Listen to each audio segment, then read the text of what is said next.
Si Hana aminadong may pagkagastador. Travel dito, travel doon.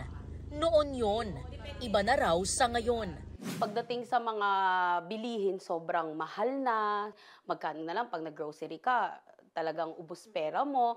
As a single mom po, nagpapaaral pa ako ng anak, may bills and rent pa. Katunayan, ang kita niya sa pagiging online teacher, kailangan dagdagan ng kita sa ibang racket para sumapat sa panggastos.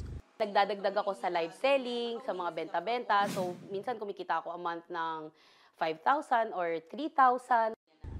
Pero kailangan pa rin niyang tipirin, kaya ekis na muna sa budget ang mga dati niyang luho. Dati, pack na pack yung mga eyelash, magkakape ka, magmi-milk tea, pag gusto mo magki-craving ka, wala na. Timpla na lang, 3-in-1 na lang sa bahay.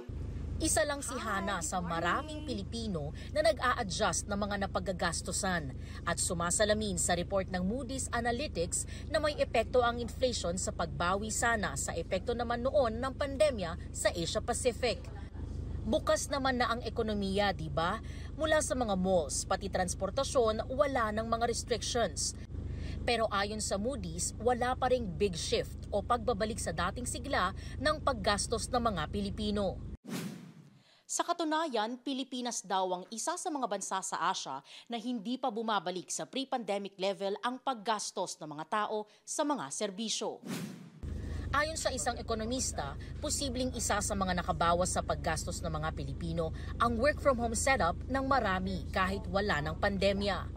Nabawasan yung mga taong lumalabas in a given day. Yung mga namamasahe, nagbabayad sa mga pamasahe, iba-ibang mga mode of transport, no? Ano yan, di ba? Bus, jeep, train, and tricycle, etc. Nabawasan yun. Siyempre, pag nasa labas sila, kakain sila sa labas, mamimili sila. At yung iba pang gastusin, yun ang nakabawas din.